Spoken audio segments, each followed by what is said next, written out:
We've already highlighted the fact that the Middle Ages were no bed of roses several times here. But hold on tight, because today we're going to explore a particularly dark chapter of this era.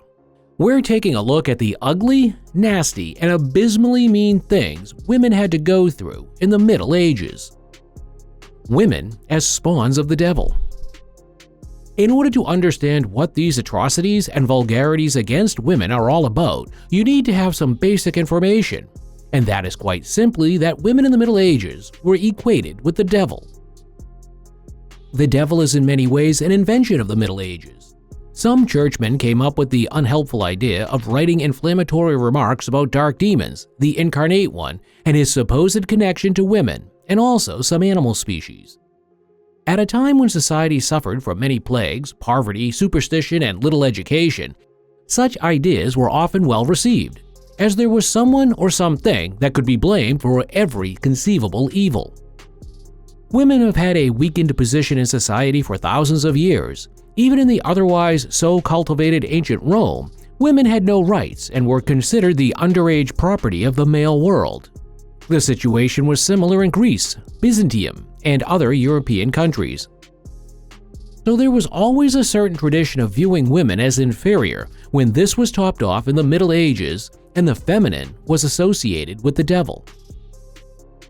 Today we know that many women in particular were a thorn in the side of the church because they did not necessarily believe in the stories and rules of the strict Catholics, or healers, herbalists, seers, and other wise or learned women stood in opposition to the men's club of the Catholic Church. The mystery of menstruation.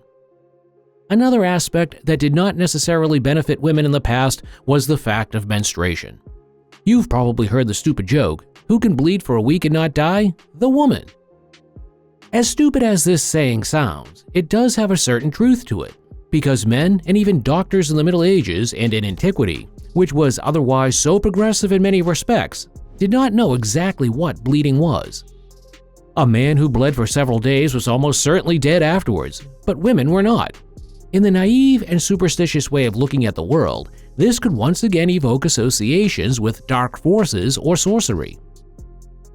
Aristotle was of the opinion that women had to give up excess blood, and even the forefather of all doctors, Hippocrates, had not the faintest idea what menstruation was really about. Even Saint Hildegard von Bingen saw menstruation as a direct consequence of the fall of man. But at least she suspected that this phenomenon must have something to do with fertility. Men can't see blood anyway, and women in the Middle Ages had a hard time hiding this sin or the supposed dirt. It is already clear here that all the cruelty and prejudices were simply due to misunderstandings and a very pronounced lack of knowledge on the part of men. Under the hood at 12. In the Middle Ages, women were simply considered dangerous, especially if they were not under the care, or rather the thumb, of a man. Fathers wanted to get rid of their daughters before they reached sexual maturity and marry them off early whenever possible. Girls who had something to offer and came from good families usually married around the age of 12, and their husbands were often much older men. The men could do whatever they wanted with the women because women were considered to be underage, foolish, and unwilling. The man had to bring up a woman and was explicitly allowed to use physical violence to do so.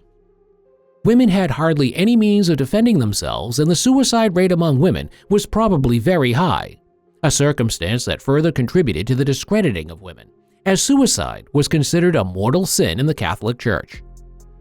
Immersion chair. Women who dared to rebel against the male establishment quickly found themselves in the swap chair. If the ladies contradicted their husbands or spoke out about things the men didn't want to hear, they were considered mad, crazy, or possessed by the demonic. A dip in a river was supposed to help the ladies come back to their senses. Strapped into the swap chair, rebellious women were immersed underwater for minutes. Some did not survive the chastisement, or the overly rebellious ladies were simply forgotten in the water, and the troubled husband had free rein for a new marriage with a more sociable wife. Violin of shame. Women love to gossip, blasphemy, and sometimes even bicker like arguing sparrows, and then everything is fine again. This is essentially not changed to this day, and psychologists have even come to the conclusion that women need this verbal expression in all its facets in order to stay mentally healthy. However, in the Middle Ages, the female voice was generally not welcomed. Women were allowed to travel alone. But if they got together in small groups or groups of two, whispered, giggled, or talked to each other, they were quickly suspected of conspiring against the righteous male world. If women argued in public and talked loudly and audibly, they ended up in the shame fiddle. Two women were locked in there with their heads and hands opposite each other and had to walk through the city. The men and the mischievous women then laughed at the punished women or threw old vegetables or dirt at them. Had sex? Off with your nose. If women had sexual contact that was lewd, they could quickly receive a punishment known as rhinotomy. Women's noses or ears were cut off to disfigure them so that no man would find them attractive. In this case, lewd did not even mean adultery. The judgment could also affect girls who had premarital sex or unmarried women. Now you might be saying, wait a minute, didn't all those girls get married at 12? No, not all women could get married. If the woman had a poor social status, was unattractive, in lowly employment, or there was simply a surplus of women, they stayed single, but not necessarily alone. If an unmarried maid was having fun with another servant or someone else, this was not acceptable. You can probably guess that the men involved in the trysts were not punished in any particular way, because the poor guys were just the unfortunate victims of the lecherous woman. Walk of shame. No wonder that only women had to walk the walk of shame. Unlike the walk of fame, it was, as you can imagine, not very glamorous. Women who had somehow become conspicuous, and that didn't involve much, had to walk half-naked and barefoot through streets strewn with sharp stones, garbage, or feces.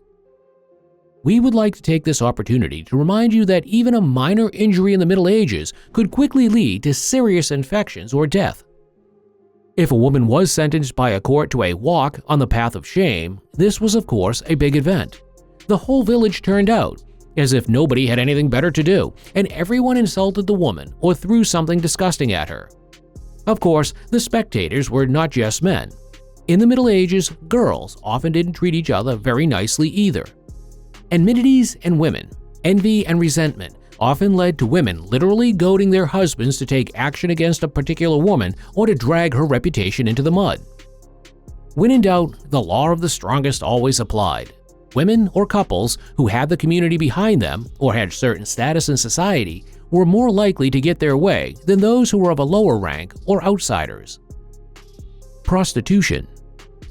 Now you're probably thinking, oh my God, what must have happened to poor prostitutes? Nothing. On the contrary, the ladies of the night were among the most recognized professions in the Middle Ages, which is only natural because the male world had plenty of them. Prostitution was as common in the Middle Ages as going to the bakery to buy bread rolls. Even the smallest villages had their own brothel, and the ladies had to be respected in a special way. Nobody saw anything devilish, demonic, or sinful here. Female adultery. Let's take a look at what happened to women who dared to commit adultery. Well, they didn't fare very well.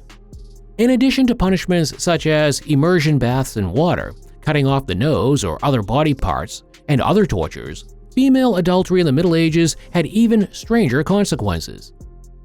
The thing was that practically any woman could be accused of adultery at any time and anywhere. The man was often allowed to decide what should happen to the woman, or the courts took over. Once accused, the woman had hardly any means of defending herself, as women were generally accused of telling the truth and being in league with the devil. It was therefore not uncommon for the accusation to be adultery with the devil. You can imagine for yourself exactly what this might have looked like. Let's stick to the facts. In the Byzantine Empire, it was already considered adultery if a woman spent a night outside her husband's home or walked the streets without permission. In the Slavic regions of Europe, a woman could be guilty of infidelity if she appeared in public, spoke to a man other than her husband, exchanged glances or gestures. Persecution of witches. It was probably this incredible schizophrenia of society that led to the Inquisition and the burning of thousands of women. All was well in the brothel, but at home, men constantly sensed evil and conspiracies of the incarnate. Women were said to have the evil eye due to envy and resentment, and in their vengeful way, they were said to have caused crop failures and livestock deaths. If the plague broke out, a woman was quickly blamed, and at some point, the fear of women and their possible misdeeds took on a life of its own. When a cleric published a book describing the diabolical aspects of women and had this mission spread by monks, a Europe-wide hysteria broke out.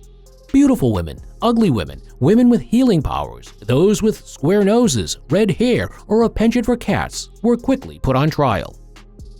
Probably none of these women were really guilty in the sense of the accusation. Most of the Inquisition's dead were victims of fanaticism, panic, intrigue, and religious delusion. Although the punishments did not only affect women, men and even animals were also condemned and executed. Around 80% of those killed were female. Do you fancy putting on your medieval frock and going to the next medieval meeting? Or are you done with this era once and for all? Let us know and share your important opinion on this exciting but also very bitter topic with us in the comments.